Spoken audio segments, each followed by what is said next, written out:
పేరు జీవనవాహిని. రచయిత అలపర్తి రామకృష్ణ గారు. జరిగిన కథ.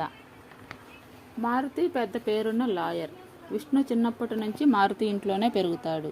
మారుతి రేవతిల కూతురు లాలస. విష్ణుకి లాలసకి పెళ్లి చేయాలనుకుంటారు మారుతి రేవతిలు. మారుతికి మొదటి భార్య కూతురు లోలిత ఉంటుంది. తన గురించి లాలస విష్ణుకి చెప్తుంది. ఒకరోజు మారుతి విష్ణు మెర్రీ క్లబ్కి వెళ్తారు. వెళ్తూ వచ్చాక మారుతి లోలిత గురించి చెప్తాడు విష్ణుకి. తరువాత మారుతి పక్కన కూర్చొని కూతురు కోసం తన కొన్న నెక్లెస్ చూపిస్తూ ఉంది రేవతి. ఎదురుగా ఉన్న సోఫాలో కూర్చున్నాడు విష్ణు. బాగుంది అన్నాడు మారుతి ఆ నెక్లెస్ని పరీక్షగా చూడకుండానే బాగుందనేస్తారేమిటి, సరిగ్గా చూడండి అంది ఆమె. ఒకటే కొన్నావా, మరో నెక్లెస్ కొనాల్సింది అన్నాడు మారుతి. నాకెందుకు, రవ్వల నెక్లెస్ ఉంది కదా నాకు. నీకు కాదే, లోలితకు కూడా కొనాల్సింది. లాలసకు ఏం కొన్నా లోలితకు కూడా కొనమని చెప్పాను కదా. మనం కొన్నవి మీ పెద్దమ్మాయికి నచ్చవు కదా, తననే కొనుక్కోమని మీరు డబ్బు పంపిస్తే నిమిషాల్లో చిల్ల పెంకుల్లో ఖర్చు పెట్టేస్తుంది అంది రేవతి. మొహం చిట్లించుకున్నాడు మారుతి. భర్త మొహంలో మారిన భావాలను గమనించింది. సర్లేండి, లోలితకు కూడా నెక్లెస్ కొంటాను అంది ఆమె. కుటుంబ గౌరవానికి మచ్చ తెచ్చేటట్లు లోలిత ప్రవర్తిస్తూ ఉంటుంది. పెద్ద కూతురు విచ్చలవిడి తనకు నచ్చదు కానీ ఆ అమ్మాయి అంటే మారుతి అంతరంతరాల్లో అమితమైన ప్రేమ దాగి ఉంది. ఇద్దరు కూతుళ్ళు, రెండు కళ్ళు అతనికి. ఎడమ కంటిలో కురుపు లేచిందని ఆ కన్ను తనది కాదని అనుకోలేడు కదా. డూప్లెక్స్ హౌస్ అది. మెట్ల మీద నిలబడి మేడ మీద గదిలోకి రమ్మని సైగలు చేస్తూ ఉంది లాలస. ఆ సిగ్నల్స్ అందుకున్నాడు విష్ణు. లేచి నిలబడ్డాడు. కూర్చో అబ్బాయి, ఎక్కడికి వెళ్తున్నావు అడిగింది రేవతి. రూఫ్ గార్డెన్ మొక్కలకి నీళ్లు పోయాలి ఆంటీ అన్నాడు మారుతి. నవ్వుకుంది రేవతి మెట్ల మీద నిలబడ్డ కూతురుని చూసి. మన అమ్మాయి రమ్మనమని సైగ చేసినట్లుంది. గంగిగోవులా తలూపుకుంటూ వెళ్తున్నాడు. తప్పకుండా పైకి వస్తాడు. కానీ నాదొక అనుమానం. నోరున్న వాడిదే రాజ్యం అంటారు కదా. లీడర్గా పైకి రావాలంటే గట్టిగా వాదించాలి. విష్ణుకి నోట్లో నాలుక ఉన్నట్లుండదు అందామె. నీ కూతురు డాక్టరే కదా, వాడికి నోట్లో నాలుక ఉందో లేదో లాలస చూసుకుంటుందిలే. పైకి అలా మెత్తగా కనిపిస్తాడు కానీ కోర్టులో బాగానే మాట్లాడతాడు. అనుభవం వస్తుందని చిన్న చిన్న కేసులు అప్పగిస్తూ ఉంటాను. టేకప్ చేసిన కేసులన్నీ గెలిచాడు. గట్టివాడేలే విష్ణుని మెచ్చుకున్నాడు మారుతి. చూడగానే మనసు దోచుకునే మల్టీ బెనారస్ ఎంబ్రాయిడరీ చీర కట్టుకుంది లాలస. ఫంక్షన్కి వెళ్తున్నావా, కారులో డ్రాప్ చేయాలా ఫంక్షన్ హాల్ దగ్గర అడిగాడు విష్ణు లాలస వైపు నవ్వుతూ చూస్తూ. అందంగా ముస్తాబైతే ఫంక్షన్ హాల్కు వెళ్ళడానికేనా, నిన్ను మురిపించడానికి, నీ మనసు దోచుకోవడానికి కాదా అడిగిందామె. నా మనసు ఎప్పుడో దోచుకున్నావు, నా సొంతం అంటూ ఏదీ లేదు. నిజానికి నేనున్నది నీతోనే అన్నాడు పాత సినిమాలో ఎన్టీఆర్లా ఫోజ్ పెట్టి. చెంప మీద సుతారంగా మీటింది. అతని చుట్టూ ప్రేమదడి కట్టేసింది. ఏమిటి ఆలోచిస్తున్నావు అడిగింది ఆమె. మనసు పొరల్లోకి చొచ్చుకుపోయావు. ఎన్నో విషయాలు నీకు చెప్పేసినట్లు అనిపిస్తుంది. నిజానికి నేనేం నీకు చెప్పకపోయినా నీ పక్కన కూర్చొని మౌనంగా ఉండిపోవడం ఎంత బాగుంటుంది అన్నాడు అతని చేతితో ఆమె చెంపలు నిమిరి. ఆ నిమిరడం కూడా సుతారంగా నెమలి ఈకతో టచ్ చేసినట్లుగా ఉంది. తన్మయత్వంతో కళ్ళు మూసుకుంది. ఆమెకు తెలుసు ఆ క్షణంలో తన చేతులు భుజాల చుట్టూ బిగించి దగ్గరకు తీసుకుంటాడని. ఆమె అనుకున్నట్లు, మనసులో కోరుకున్నట్లు అతను కౌగిలించుకున్నాడు ఆమెను. వెచ్చటి ఛాతీ మీద ఒరిగిపోయింది. వెన్నెల రాత్రి అది. ముద్దు పెట్టుకుంటే ఇంకా బాగుంటుంది అనుకుంది. ఒక్క చినుకు పడితే చాలు అనుకుని జడివాన కురిపించాడు విష్ణు ఆమె పచ్చడి శరీరంపై. తరువాత, నేను డాక్టర్ని కదా, ఎక్కువ సమయం ఆపరేషన్ థియేటర్లో గడుపుతూ ఉంటాను. నా దగ్గర మందుల వాసన, హాస్పిటల్ వాసన వస్తుందా, ఏదో అనుమానం వచ్చి అడిగింది.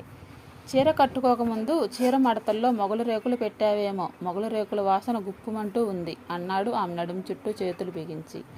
మొగలి రేకులు ఇప్పుడు సిటీలో ఎక్కడ దొరుకుతున్నాయి అని అంది. కానీ చీర కొంగు ముక్కు దగ్గర పెట్టుకొని గట్టిగా వాసన పీల్చేసరికి ఆమెకు కూడా మొగలి పూల వాసన ముక్కుల్లో దూరింది.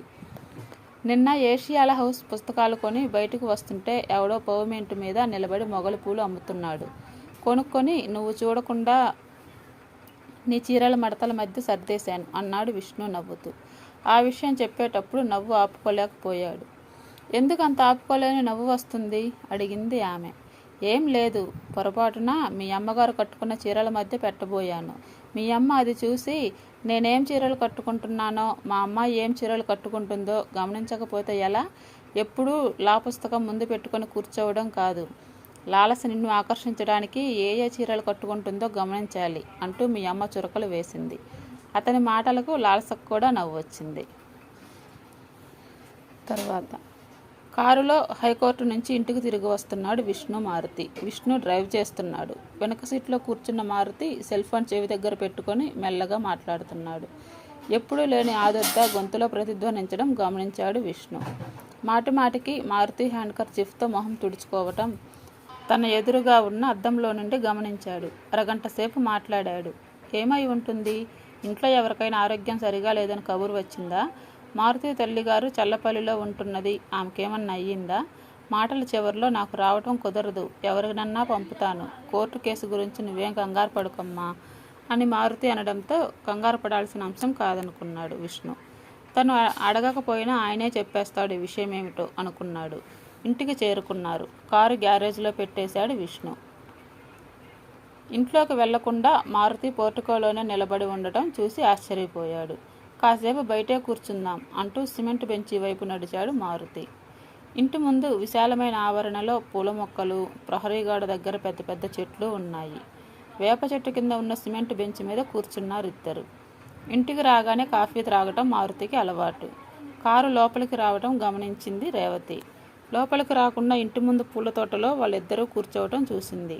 ట్రేలో కాఫీ కప్పులు ఉంచి పనికుర్రాడికి ఇచ్చి పంపించింది.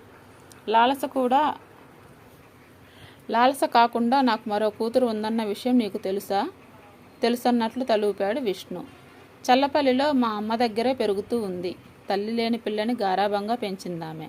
కృష్ణానది తీరంలో ఉన్న ముత్యాల సంస్థానంలో మా నాన్నగారు చాలా కాలం దివానుగా పనిచేశారు.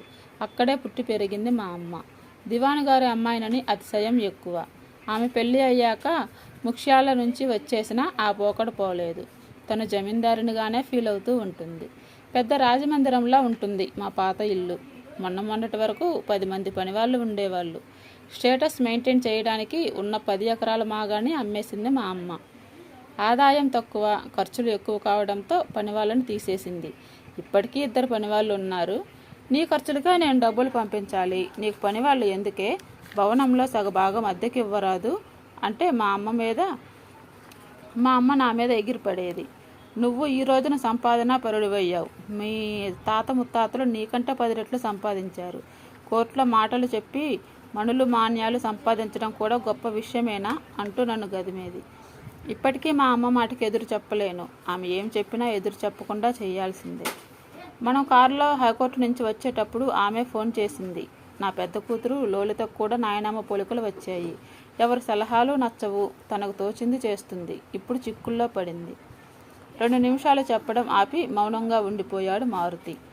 తప్పులు అందరూ చేస్తారు. చేసిన తప్పులను ఎత్తి చూపించే వాళ్ళు ఉంటారు. సరిదిద్దుకునే అవకాశం ఇవ్వాలి కదా.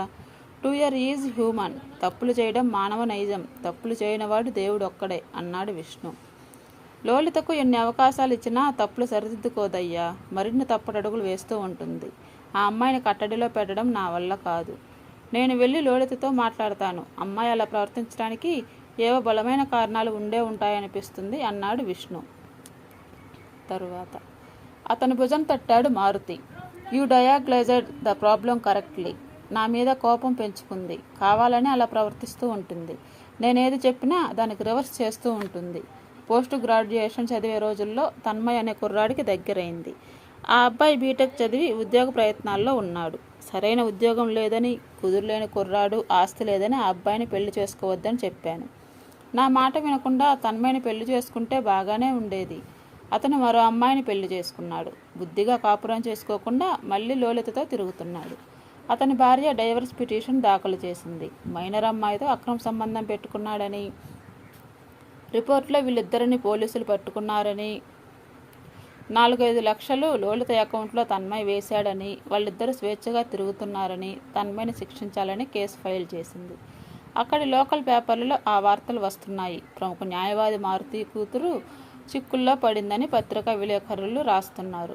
నన్ను అక్కడికి వచ్చి 2-3 నెలలు ఉండి లోలితను కేసుల నుంచి బయటపడేసి మంచి వరుడుని చేసి పెళ్లి చేసేసి అత్తగారింటికి పంపించమని మా అమ్మ మొత్తుకుంటూ ఉంది.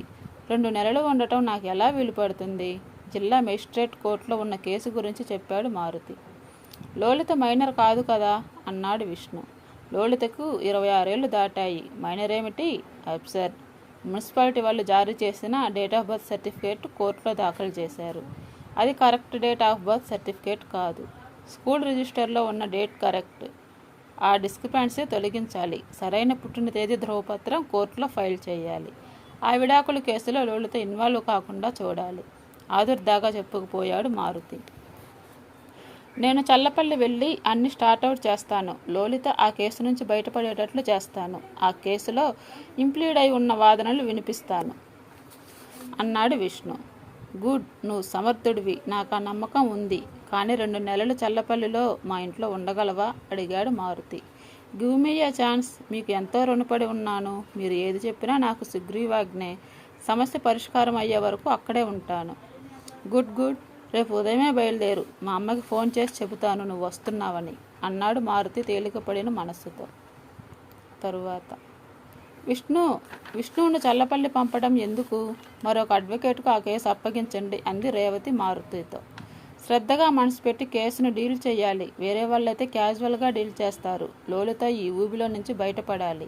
అందుకే విష్ణువుని వెళ్ళమంటున్నాను. అతనే ముందుకు వచ్చాడు ఆ సమస్య పరిష్కరించడానికి. ఆ అమ్మాయికి లేని అభ్యంతరం నీకెందుకు అడిగాడు మారుతి భార్యను. వచ్చే నెలలో లాలసా విష్ణువుల పెళ్ళి అనుకుంటున్నాం కదా. పెళ్లి ఏర్పాట్లు చూడాలి. కోర్టు గొడవలు తప్పితే మరేమీ మీరు పట్టించుకోరు. మరొక విషయం, మీ అమ్మాయి లోలిత చాలా చురుకైన పిల్ల. విష్ణు అమాయకుడు. ఎక్కడ అతన్ని బుట్టలో వేసుకుంటుందోనని నా భయం అంది రేవతి మనస్సులోని అనుమానాలను బహిర్గతం చేస్తూ. అక్కడే ఉన్న లాలస పెద్దగా నవ్వింది. నాకు విష్ణుకు పెళ్లి నిశ్చయమైందని అక్కకు తెలుసు. నువ్వు అనుకున్నంత చెడ్డదేం కాదు లోలిత అక్క. మంచి చెడు దానికి తెలుసు. విష్ణు మనస్సులో నాకు తప్పితే మరొకరికి చోటు ఉండదు. అనవసరమైన భయాలు పెట్టుకోకు అంది లాలస. విష్ణు మానసిక దుర్బలుడు కాదు. మనిషి సన్నగా కనిపిస్తాడు కానీ మానసికంగా సింహబలుడు. వజ్రం లాంటి కుర్రాడు. వజ్రంకి చెదులు పట్టదు. నువ్వు లేనిపోయిన అనుమానాలు లాలసలో కలిగించుకు నవ్వుతూ అన్నాడు మారుతి. మారుతికి తన మీద ఉన్న నమ్మకానికి సంతోషపడ్డాడు విష్ణు. మీరే వెళ్ళి ఆ సమస్య పరిష్కారం చేసి రావచ్చు కదా అంది రేవతి భర్తతో.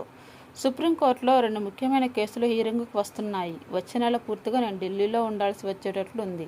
విష్ణువును తక్కువగా అంచనా వేయకు. మన కుటుంబ గౌరవం కాపాడటానికి, మన శ్రేయస్సు కోసం అతను ఎప్పుడూ వెనకడుగు వేయడు. పొరపాట్లు చేయడు. అనుకున్నది సాధించుకు వస్తాడు. నువ్వేం వర్రీ కాకు. Let him go. అప్పుడప్పుడు లాలస కూడా చల్లపల్లి వస్తూ ఉంటుంది అన్నాడు మారుతి. నన్ను చెక్ చేయటానికా? కేసు గురించి పట్టించుకుంటున్నాడో లేక నిద్రపోతున్నాడో చూడటానికా అడిగాడు విష్ణు లాలస వైపు కొంటె చూపు చూస్తూ. చెక్ చేయటానికి కాదు, చెకప్ చేయడానికి. నీ ఆరోగ్యం ఎలా ఉంది, నీ గుండెలో తప్పుతుందా లేదా గమనించటానికి. ఒక్కసారి లోలితను నువ్వు చూస్తే నిజంగానే నీ మతి పోతుంది. ఎక్కువగా పొగిడితే మా అక్కకు దిష్టి తగులుతుంది. అంత అందగత్తె. నిజంగానే నీ హార్ట్ బీట్ కౌంట్ మిస్ అవుతుందేమోనని నా అనుమానం. పోరచూపు అతని వైపు విసురుతూ అంది లాలస. మీ నాన్నగారు నాకు రోల్ మోడల్. చేపట్టిన వృత్తి మీద శ్రద్ధ, ఫ్యామిలీ వాల్యూస్, ఆవేశాలకు లోను కాకుండా ఉండటం మీ నాన్నగారి దగ్గర నేర్చుకున్నాను. దృఢచిత్తం ఉంటే ఏదైనా సాధించవచ్చు. సంకల్ప బలంతో ఆటంకాలను అధిగమిస్తాను. తప్పొప్పుల్ని ఎత్తి చూపేవాళ్ళని నేను ఎప్పుడూ వేలెత్తి చూపను. ఎందుకంటే నన్ను నేను సరిదిద్దుకునే అవకాశం విమర్శకుల నుంచే వస్తుంది. లాయర్లకైనా, డాక్టర్లు, ఇంజనీర్లు, సైంటిస్టులకైనా అవి వర్తిస్తాయి. మీరు చూస్తూ ఉండండి. లోలితను చూసి మీరు గర్వపడే రోజులు వస్తాయి. You will see lot of change in her. గొప్ప మార్పు ఆమెలో తప్పకుండా వస్తుంది అన్నాడు అతను. ఏమిటి, కోర్టులో లెక్చర్ దంచినట్లు ఇంట్లో కూడా మాట్లాడుతున్నారు? నాన్నగారు నీకో బాధ్యత అప్పగించగానే వీరావాసం తెచ్చుకొని దంచేస్తున్నారు. ఆ కొరకరాని కొయ్యను దారికి తెచ్చి ఆమె చిక్కుకున్న సాలెగూడులోంచి బయటకు పడేస్తే అంతకు మించిన ఆనందం ఏముంటుంది? I wish you all success. రేపేనా మీ ప్రయాణం అంది లాలస విష్ణుకు షేక్ హ్యాండ్ ఇస్తూ. విష్ణు మాటలకు అందరికంటే ఎక్కువగా సంతోషపడింది మారుతి. పైగా ఆ విషయం పెద్దగా పట్టించుకున్నట్లు ఐపీసీ కోర్టు తిరిగేస్తూ ఉండిపోయాడు. తరువాత కృష్ణా జిల్లా లోతట్టు గ్రామాలు చూడటం అదే మొదటిసారి విష్ణుకు. విష్ణు పుట్టి పెరిగింది హైదరాబాద్ నగరంలోనే కావడంతో పల్లెసీమలు అద్భుతంగా కనిపించాయి. బస్సులో పామర్రు దాటి చల్లపల్లి వైపు వెళ్తుంటే ఎటువైపు చూసినా పచ్చడి తివాచి పరిచినట్లు వరి పొలాలు, చెరుకు తోటలు కనిపించాయి. పైరుగాళ్ళు చుట్టూ ముట్టేస్తూ ఉంటే పరవశించిపోయాడు. బస్టాండ్లో దిగాక కుప్పస్వామి గారి బంగళా ఎక్కడ ఉందో కనుక్కోవటం పెద్ద ఇబ్బందిగా కలగలేదు. మెల్లగా నడుచుకుంటూ ఆ ప్రాంతానికి వెళ్ళాడు. ఊరికి దూరంగా ఉంది ఆ పాత భవనం. పాతకాలం నాటి తలుపు బెలుకులతో కొట్టొచ్చినట్లు కనిపించింది. విశాలమైన ఆవరణలో ఉంది. చుట్టూ రక్షక భటుల్లా ఎత్తైన పచ్చని చెట్లు. దరిదాపుల్లో ఎక్కడా ఇల్లు కనిపించలేదు. ఊరికి దూరంగా ఈ భవనం ఉండటం ఎందుకు? చల్లపల్లి ఊళ్ళో ఎన్నో కొత్త భవనాలు ఉన్నాయి. వాటిల్లో ఉండొచ్చు కదా. వయసులో ఉన్న అమ్మాయి వయసు మళ్ళిన నాయనమ్మతో ఇక్కడ ఉంటున్నది ఎందుకో? దొంగల భయం ఉండదా? రౌడీలు ఇంట్లో దూరి అమ్మాయిని చూసి అల్లరి చేయకుండా ఉంటారా? ఏదైనా అనుకోని, సంఘటన జరిగినప్పుడు పోలీసులు ఇక్కడికి రావటానికే 1-2 గంటలు పట్టొచ్చు. ఏదైనా జరగచ్చు. అసలే లోలితను అందరూ వేలెత్తి చూపుతున్నారు. నలుగురి మధ్య ఉంటేనే సేఫ్టీ. మనస్సులో మెదులుతున్న ఆలోచనలను పక్కకు నెట్టేసి గేటు నెట్టుకొని పోర్టుకో దగ్గరకు వచ్చాడు. షిఫ్ట్ డిజైర్ కారు కనిపించింది. ఈ మధ్య కొన్నట్లున్నారు, కొత్త కారే అనుకున్నాడు. పోర్టుకో దగ్గర గోడకు అమర్చిన పాలరాతి ఫలకం మీద దృష్టి పడింది. కుప్పస్వామి భవనం. అస్పష్టంగా అక్షరాలు కనిపించాయి. దాని కింద 1908 అంకెలు కనిపించాయి. భవనం ముందు భాగం చూస్తూ అలాగే నిలబడిపోయాడు విష్ణు. ఒకప్పుడు ఎంతో శోభాయమానంగా ఆ భవనం ఉండి ఉంటుంది. ఎత్తైన స్తంభాలతో పొడుగాటి వసారాలు కనిపించాయి. వసారాకు అటూ ఇటూ శిల్పాకృతి స్తంభాల మీద పూల తీగల నక్షి చెక్కి ఉంది. చలువరాయి ఫ్లోరింగ్ మెరుస్తూ ఉంది. పట్టణాల్లో మార్బుల్ ఫ్లోరింగ్ వేస్తే సంవత్సరం దాటితేనే ఆ మెరుపు పోతుంది. ఎప్పుడో 100 సంవత్సరాల భవనం ఫ్లోరింగ్ వెన్నెలు పరుచుకున్నట్లు కనిపించడం చూసి ఆశ్చర్యపోయాడు. ఇంటి ముందు ఫౌంటైన్ ఉంది. ఎప్పటిదో పాతకాలం నాటిది. మధ్యలో రాతి దిమ్మ మీద కూర్చొని పెద్ద జగ్గులోని నీళ్లు వంపుతున్నట్లు చిన్న బుడతడి పాల విగ్రహం ఉంది. ఆ జగ్గులోంచి నీటి ధార పడేదేమో. ఫౌంటైన్లో నీటి చుక్క కూడా లేదు. ఎండిపోయిన ఆకులు రాళ్ల ముక్కలతో నిండిపోయింది. గత వైభవానికి చిహ్నాలుగానే మిగిలిపోయాయి. ఎవరు కావాలి బాబు? 80 ఏళ్లున్న పెద్దాయన ఎదురొచ్చి పలకరించాడు. లాయర్ మారుతి గారు పంపించారు నన్ను. హైదరాబాద్ నుంచి వచ్చాను. ఇంట్లో అమ్మగారు లోలిత ఉన్నారా? అడిగాడు విష్ణు. రండి బాబు, లోపలికి రండి. మీకోసం వసుంధరాదేవి గారు ఎదురు చూస్తున్నారు. లోపలికి తీసుకువెళ్ళాడు విష్ణుని. అతని చేతిలోని బ్యాగ్ తీసుకోవాలని ఆ పెద్దాయన ప్రయత్నించాడు కానీ విష్ణు ఇవ్వలేదు. లేత పసుపు రంగు పూయబడిన గోడలు, హాలు మధ్య పెద్ద నల్లబల్ల, దానిమీద ఇత్తడి ఫ్లవర్ వేజ్. పూలు లేవు ఆ ఫ్లవర్ వేజ్లో. హాల్లో నుంచి మేడ మీదకి వెళ్ళడానికి మెట్లు. ఎదురుగా గోల్డ్ కలర్ ఫ్రేమ్లో పాత పెయింటింగ్ వేలాడుతూ కనిపించింది. పూలదండ వేసి ఉంది. వారే బాబు, కుప్పస్వామి గారు, మా వసుంధరాదేవి గారి భర్త. ముక్త్యాల సంస్థానంలో చాలా కాలం దివానుగా పనిచేశారు. అక్కడి నుంచి చల్లపల్లి వచ్చేసి ఇక్కడ ఈ భవనం కట్టుకున్నారు. జమీందారు భవనంలో ఉండాలని చాలా ఖర్చు పెట్టి కట్టుకున్నారు. ఇష్టపడి కట్టుకున్నారు కానీ కట్టుమని 10 నెలలైనా ఉండలేదు. కాలం చేశారు ఇక్కడే. ఇల్లు ఇల్లు అంటావు, ఉల్లాసపడతావు. నీ ఇల్లు ఎక్కడే మనసా? అల్లంత దూరాన వల్లకాడులోనా? నీ ఇల్లు ఉన్నదే మనసా? కుప్పస్వామి గురించి చెబుతూ తత్వం పాడాడు ముసలాయన. నీ పేరేమిటి తాత? లోలితకు బంధువా మీరు? అడిగాడు విష్ణు. నా పేరు సుంకయ్య బాబు. మా నాన్న కుప్పస్వామి దగ్గర పనిచేసేవాడు. ఈ భవనం ఆవరణలోనే పెరిగాను, పెద్దవాడినయ్యాను. వీళ్ళకి నేనేం బంధువునేం కాను, కానీ ఇంట్లో మనిషినయ్యాను. చేయగలిగిన పనులు చేస్తూ వీళ్ళకి ఆసరాగా ఉంటున్నాను అన్నాడు శంకరయ్య. తరువాత, నీకు పిల్లలు లేరా? నిట్టూర్పు విడిచాడు సుంకయ్య. ఆ విషయాలు తర్వాత చెబుతానులే. 2 రోజులు ఉంటావు కదా? 2-3 నెలలు ఇక్కడే ఉంటాను. మీరుండే గది చూపిస్తాను. కాఫీ తీసుకువస్తాను. స్నానం చేయండి. ముందు బడలిక తీరుతుంది అన్నాడు సుంకయ్య. వసుంధరాదేవిని చూడాలి కదా, ఆమెతో మాట్లాడాక స్నానం చేస్తాను అన్నాడు విష్ణు. ఆమె ధ్యానంలో ఉన్నారు. పూజ గదిలో నుంచి బయటికి రావటానికి మరో 1 గంట సమయం పడుతుంది. లోలిత బయటకు వెళ్ళింది. మీరు స్నానం చేయండి బాబు. పెద్దాయన మాటిమాటికి మీరు అనడం ఇబ్బంది అనిపించింది. విష్ణు అని పిలవండి నన్ను. మీరు అని సంబోధిస్తుంటే చాలా ఇబ్బందిగా ఉంది. మెలికలు తిరిగిపోతున్నాను అన్నాడు విష్ణు సుంకయ్య చేతులు పట్టుకొని. అలాగేలే నవ్వేశాడు సుంకయ్య. విష్ణుకు గది చూపించి కాఫీ తీసుకురావడానికి కిచెన్ వైపు వెళ్ళాడు. గదిలో ఉక్కబోస్తున్నట్లు అనిపించింది. ఫ్యాన్ స్విచ్ వేశాడు కానీ అది తిరగలేదు. కిటికీ తెరిచాడు. చల్లటి గాలి గదిలోకి దూసుకువచ్చింది. ఎవరూ వాడుతున్నట్లు లేదు గది. కిటికీలోంచి బయట చూస్తే పెద్ద చెరువు గట్టు మీద చింత చెట్లు, వాటిపై వాలిన తెల్లటి కొంగలు కనిపించాయి. స్నానాల గది కూడా పెద్దదిగానే ఉంది. గోడకు నిలువుటద్దం అమర్చి ఉంది. బాత్ టబ్ కూడా ఉంది, కానీ పాతకాలం నాటిదిలా ఉంది. చన్నీళ్లతో స్నానం చేస్తుంటే ప్రాణానికి హాయి అనిపించింది. మారుతి దూరంగా ఉన్నాడు కాబట్టి ఇంటి సంగతి పట్టించుకోకపోవచ్చు. లోలిత ఎంఎస్సి చదివింది కదా, ఇంట్లో ఆధునిక వస్తువులు ఏర్పాటు చేసుకోవచ్చు కదా. పాతకాలం నాటి వస్తువులు అలాగే ఉంచేశారేమిటి? లోలిత ఎలా ఉంటుందో, వసుంధరాదేవి బాగా పలకరిస్తుందో లేదో. చాలాసేపు స్నానాల గదిలోనే గడిపి బయటికి వచ్చాడు. కాఫీ కప్పుతో ప్రత్యక్షమయ్యాడు సుంకయ్య. పెద్ద వయసులో మిమ్మల్ని ఇబ్బంది పెట్టడం బాధగా ఉంది. నా పనులు నేను చేసుకుంటాను, వంటగదిలోకి నేనే వెళ్ళి కాఫీ తెచ్చుకుంటాను అన్నాడు అతను. బరువు పనులేమీ నేను చెయ్యలేను, చిన్న చిన్న పనులే కదా నేను చేసేది. ఖాళీగా కూర్చుంటే తిన్నది అరక్క హాస్పిటల్లో చేరాల్సి వస్తుంది. అమ్మగారు హాల్లో కూర్చున్నారు, మీకోసం చూస్తున్నారు అన్నాడు సుంకయ్య. కాఫీ త్రాగి హాల్లోకి వచ్చాడు విష్ణు. వెండితో పోతపోసినట్లుగా కనిపించింది వసుంధరాదేవి.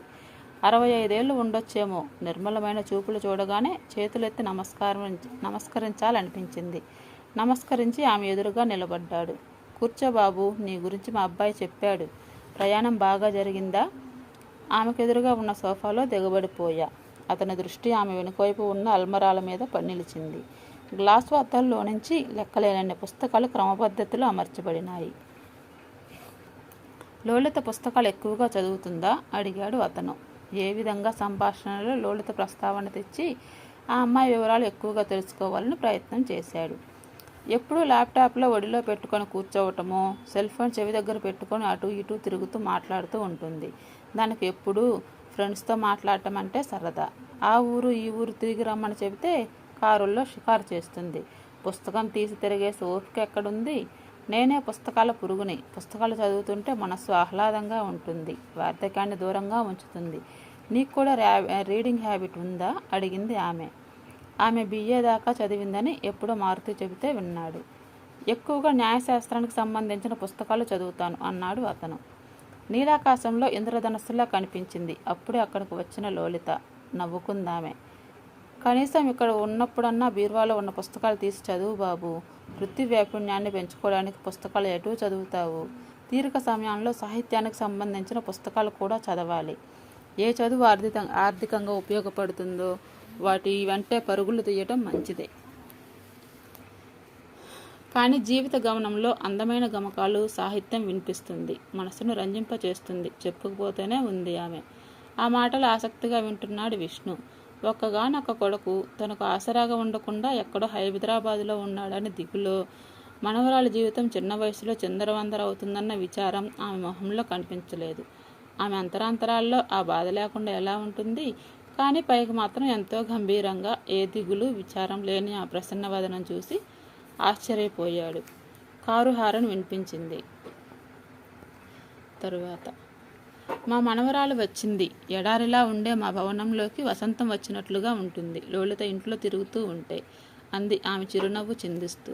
లోలిత లేడి పిల్లల గంతులు వేసుకుంటూ వచ్చింది హాల్లోకి. కోర్టు కేసులో ఇరుక్కున్నాననే విచారం లేనట్లుగా ఉందే అనుకున్నాడు ఒక్క క్షణం.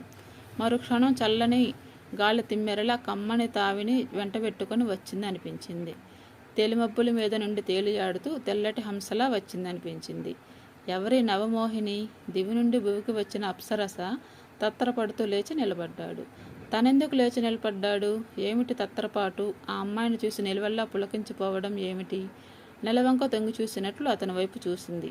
నువ్వెందుకు అబ్బాయి లేచి నిలబడ్డావు? నీకంటే చిన్నపిల్లే కదా, కూర్చో అంది వసుంధరాదేవి. సిగ్గుపడిపోయి సోఫాలో కూర్చున్నాడు విష్ణు. లోలిత వచ్చి అతని పక్కన సోఫాలో కూర్చుంది. కొంచెం దూరంగా జరిగాడు. మీ నాన్న పంపించాడు ఈ ప్లేడర్ని. నిన్ను కోర్టు కేసు నుంచి బయటపడేయటానికి వచ్చాడు. ఆ కేసు వివరాలన్నీ అబ్బాయికి చెప్పు అంది వసుంధరాదేవి. తొందర ఏముంది, నిదానంగా చెబుదాంలే. డిస్ట్రిక్ట్ కోర్టులో కేసు క్లోజ్ కావాలంటే కనీసం 6 నెలలు పడుతుంది అంది లోలిత నవ్వుతూ. అమ్మో, 6 నెలలా? లాలసను వదిలి తను 6 నెలలు ఇక్కడ ఉండాలా? తొందరగానే తేల్చేస్తానులేండి అన్నాడు అతను. No urgency. కోర్టులో కేసు ఉంటే మనకేం ఇబ్బంది? కేసు వేసిన వాళ్ళకి ఆ హెడేక్, నిర్లక్ష్యంగా అంది లోలిత. ఎంత సింపుల్గా చెప్పింది, పెంకిపిల్లలానే ఉంది అనుకున్నాడు విష్ణు. అతని భార్య కేసు పెట్టింది, ఇంకా కేసు హియరింగ్కి రాలేదు. నాన్న అనవసరంగా కంగారు పడుతున్నాడు. ఆయన పరువేద బజారును పడినట్లు ఫీల్ అవుతున్నారు అంది లోలిత కాలు మీద కాలు వేసుకొని విలాసంగా కాలు కదిలిస్తూ. భోజనం చేసి విశ్రాంతి తీసుకో బాబు, కేసు గురించి రేపు మాట్లాడుకోవచ్చు అంది లలిత నాయనమ్మ. అదేదో సింపుల్ విషయం అన్నట్లు ఎవరూ కేసు గురించి వివరంగా మాట్లాడుకోవటం ఆశ్చర్యం వేసింది విష్ణువుకు. రిలాక్స్డ్గా మాట్లాడటం మరింత ఆశ్చర్యాన్ని కలిగించింది. నేను నా రూమ్కి వెళ్ళి ఫ్రెష్ అయ్యి వస్తాను, మనిద్దరం కలిసి భోజనం చేద్దాం. మీ పేరు విష్ణు కదూ? నాన్న చెప్పారు మీ గురించి. మీతో క్లోజ్ రిలేషన్షిప్ ఉందని చెల్లెలు చెప్పింది. లక్కీ గై అంది నవ్వుతూ. రిలేషన్షిప్ కాదు, మేమిద్దరం భార్యాభర్తలం కాబోతున్నాం, త్వరలోనే పెళ్లి చేసుకోబోతున్నాం అన్నాడు విష్ణు. ఓకే, ప్రస్తుతానికి రిలేషన్షిప్ కదా, ఇంకా పెళ్లి కాలేదు కదా. మరో అమ్మాయిని పెళ్లి చేసుకోవాలని మీరు అనుకోవచ్చు. ఈలోపు నెల రోజుల్లో మా చెల్లెలు లాలస మనసు మార్చుకొని మరో అబ్బాయిని ప్రేమించి లాయర్ ఎందుకు డాక్టర్ని పెళ్లి చేసుకుంటానని చెప్పొచ్చు. ఎప్పుడు ఏది ఎలా జరుగుతుందో ఎవరూ ఊహించలేరు. ఆమె కరెక్ట్? అతని మొహంలోకి సూటిగా చూస్తూ అడిగింది లలిత. మీ చెల్లెలకి నేనంటే ప్రాణం అన్నాడు అతను లోపల ఉబుకుతున్న కంగారును తగ్గించే ప్రయత్నం చేస్తూ. మనసులో మరో అమ్మాయి మీద మీకు మరులు కురవచ్చు. ఎన్నో యుగాల నుంచి నీతో పరిచయం ఉన్నట్లు అనిపిస్తున్నది. ఇద్దరికీ ఒక్కటే ప్రాణం అని మరో అమ్మాయిని ప్రేమించవచ్చు కదా. We can not predict watts happen in next second అంది అతని వైపు చూస్తూ. ఆ టాపిక్ నచ్చలేదు.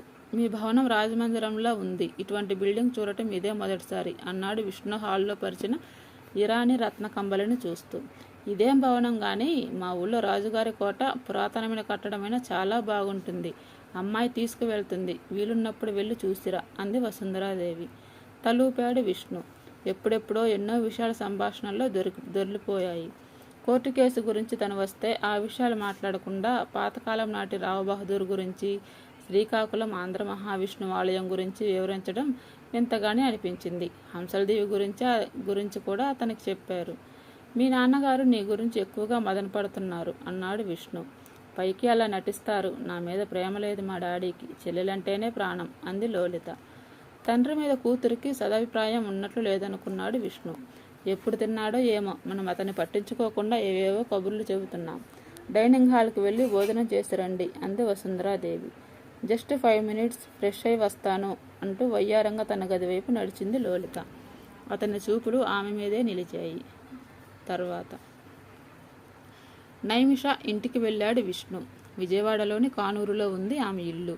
వాళ్ళ నాన్నకు ట్రాన్స్పోర్ట్ బిజినెస్ ఉంది. Dozen Volvo బస్సులున్నాయి.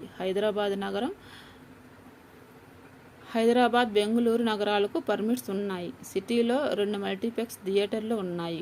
ఒక్కటే కూతురు. తండ్రికి వయసు మీద పడటంతో ఆమె ట్రాన్స్పోర్ట్ బిజినెస్ చూస్తూ ఉంది. కోర్టు గుమస్తాను అడిగి ఆమె ఫోన్ నంబర్ తీసుకొని కానూరు వెళ్ళబోయే ముందు మాట్లాడాడు. ఇంటికి రండి, తీరిగ్గా మాట్లాడుకుందాం అని చెప్పగానే ఆమె ఇంటికి వెళ్ళాడు విష్ణు. లలిత కోర్టు కేసు తను వాదించబోతున్నట్లుగా కూడా చెప్పాడు. విశాలమైన ఆవరణలో ఉంది 3 అంతస్తుల భవనం. క్రింద 2 ఫ్లోర్లు అద్దెకి ఇచ్చి 3వ అంతస్తులో ఉంటున్నది. మెట్లు ఎక్కే ప్రయాస లేకుండా లిఫ్ట్ ఉంది. హాల్లో కూర్చొని ఎవరితోనో మాట్లాడుతోంది నైమిష. అతను వెళ్ళేసరికి వాళ్ళని పంపించేసింది. ఆమె చెప్పకపోయినా ఇంట్లో పనిచేసే కుర్రాడికి కనుసైగ చేయగానే లోపలికి వెళ్ళి కాఫీ కప్పుతో తిరిగి వచ్చాడు. మీరు లలిత తరపున వాదించే లాయర్ అని చెప్పారు కదా. రివాల్వింగ్ చైర్లో వెనక్కి కూర్చొని వాలి అంది నైమిష. కాఫీ చప్పరిస్తూ తలూపాడు. ఆ అమ్మాయి మీద నాకేం కోపం లేదు. నా కోపం తన్మయి మీదే అంది ఆమె. అతను మీ భర్త కదా. సామరస్యంగా మాట్లాడుకొని మీరిద్దరూ విడాకులు కావాలని కోర్టులో మూవ్ చేస్తే డైవర్స్ ఈజీగా అయ్యేది. అనవసరంగా లలితను ఇబ్బంది పెడుతున్నారు. ఆ అమ్మాయిని కోర్టుకు లాగారు అన్నాడు అతని చేతిలోని కప్పు టేబుల్ మీద పెట్టి. లలిత తప్పేం లేదంటావా? మీకు కావాల్సింది డైవర్స్. అందుకు మీ వారు అభ్యంతరం చెప్పటం లేదు. Simple issue. అనవసరంగా కాంప్లికేట్ చేసుకోవటం ఎందుకు? పెళ్లి కావాల్సిన అమ్మాయిని రోడ్డును పడేయటం బాగాలేదు. పెళ్లి కావాల్సిన అమ్మాయి పెళ్ళైన వాడితో సినిమాలు, షికార్లు తిరగటం, ఫామ్ హౌస్లో పోలీసులకు చిక్కటం బాగుందా? ఏం సమాధానం చెప్పాలో అర్థం కాలేదు అతనికి. ఆమెతో మాట్లాడటం కష్టమేననుకున్నాడు కొన్ని క్షణాలు. అమాయకురాలైన అమ్మాయిని మాయమాటలు చెప్పి లొంగ తీసుకొని ఆమె జీవితం పాడు చేశాడు. వాడికి తగిన శిక్ష పడాలి కదా. గొంతు పెద్దది చేసి అరిసింది. అతని మీద ఆమెకి ఎంత కోపం ఉందో తెలిసిపోయింది అతనికి. వాడి నెత్తి మీద రూపాయి పెట్టినా 10 పైసలకు వాడిని ఎవరూ కొనరు. నేనే అతనికి స్టేటస్ కల్పించాను. నాకే ద్రోహం తలపెడితే ఊరుకుంటానా? I will see his end. తరువాత ఆమె మాటలకు అడ్డొస్తూ, అతని కాండక్ట్ మంచిది కాదని మీకు పెళ్లికి ముందు తెలియదా? అడిగాడు అతను. తన్మయ్ ఎవరో కాదండి, మా బంధువుల అబ్బాయే. అతను ఇష్టపడే చేసుకున్నాను. పెళ్లి చేసుకుని 2 ఏళ్ళు కాపురం చేశాక నీకు విడాకులు ఇచ్చేసి మరో అమ్మాయిని పెళ్లి చేసుకుంటానంటే ఊరుకుంటానా? వాడికి కటకటాల వెనుక తోయించేదాకా నిద్రపోను. మళ్ళీ గద్దిస్తున్నట్లు మాట్లాడింది. పెళ్ళి అనేది భార్యాభర్తల మధ్య ఉండే పవిత్ర బంధాన్ని ముడిచేస్తుంది. భర్త కానీ భార్య కానీ వివాహేతర సంబంధం పెట్టుకుంటే భాగస్వామికి ద్రోహం చేసినట్లే. ఎవరూ సమర్థించరు వివాహేతర సంబంధాలను. ఒకవేళ అటువంటి సంబంధాలు ఉన్నాయని భావించినప్పుడు భర్త కానీ భార్య కానీ విడాకులు కోరుకోవటంలో తప్పేం లేదు. అనవసరంగా లోలితను కేసులో ఇరికించకుండా మీ వారి నుంచి విడాకులు కోరుకోండి. కోర్టు ఎటువంటి అభ్యంతరం చెప్పదు. 2 క్షణాలు మౌనంగా ఉండిపోయింది ఆమె. తన అభ్యర్థనకు సానుకూలమైన సమాధానం వస్తుందని ఆశపడ్డాడు అతను. ఆమె మొహంలో రంగులు మారాయి. బిగుసుకుపోయింది. నో నో, తన్మయ్యకు శిక్ష పడాల్సిందే. నా డబ్బు 4 లక్షలు అమ్మాయి అకౌంట్కి ట్రాన్స్ఫర్ చేశాడు. వాళ్ళిద్దరు పబ్లో విలాసంగా గడిపిన దృశ్యాలు వీడియో తీయించాను. పార్కులో వాళ్ళిద్దరూ కలిసి తిరిగేటప్పుడు తీసిన ఫోటోలు ఉన్నాయి. అవన్నీ కోర్టుకు సమర్పించాను. వాడికి తప్పకుండా శిక్ష పడుతుంది. నేను విడాకులు తీసుకొని అతనికి ఏ శిక్ష పడకుండా వదిలేస్తే వివాహేతర సంబంధం పెట్టుకున్నా తప్పులేదన్న సిగ్నల్స్ వెళ్తాయి. అది నాకు నచ్చదు. వివాహేతర సంబంధం అనేది వదిలేస్తే ఎలా? తగిన శిక్ష పడాల్సిందే. మగవాడు తప్పు చేసినా పర్వాలేదు. ఆడది తప్పు చేస్తే మాత్రం శిక్షించాలి అని అంటే నేను ఒప్పుకోను అంది ఆమె ముక్కుపుటాలు ఎగరేస్తూ. ఆ ఆర్గ్యుమెంట్లో రీజన్ ఉందనుకున్నాడు విష్ణు. నైతికత మహిళలకే కానీ పురుషులకు నైతికత అవసరం లేదని నేను అనడం లేదు. లోలిత భవిష్యత్తు గురించి ఆలోచించమంటున్నాను. ఆ అమ్మాయి తండ్రి బాగా పేరున్న లాయర్. నేను ఆయన దగ్గర జూనియర్ని. గాలివాటి నిర్ణయాలు తీసుకొని లోలిత తన్మయ్యతో చట్టపట్టాలు వేసుకొని తిరిగింది. ఆ అమ్మాయి చేతులకు మురికి అంటింది. ఆ మురికిని పోగొట్టి మంచి దారి చూపించాలి. చిన్న తప్పుకు ఆమె జీవితం చీకటిమయం కాకూడదు. అదే నా ఆకాంక్ష. స్పష్టంగా తన మనసులోని మాట చెప్పేశాడు విష్ణు. కేసు హీరింగ్కు రాబోతుంది కదా, లోలిత తరపున వాదించండి. ఆమెను ఎలా కేసు నుంచి బయటపడేయాలో మీరు ఆలోచించుకోవాల్సిన విషయం. నాకేం సంబంధం లేదు. నాకు వేరే పనులున్నాయి అంది సోఫాలో నుంచి లేచి. అక్కడి నుంచి వచ్చేశాడు విష్ణు. ఇంతటితో 3వ భాగం అయిపోయింది. మళ్ళీ 4వ ఎపిసోడ్లో కలుద్దాం. ప్లీజ్ నా ఛానల్ని సబ్స్క్రైబ్ చేయండి. వీలైతే లైక్ కొట్టండి.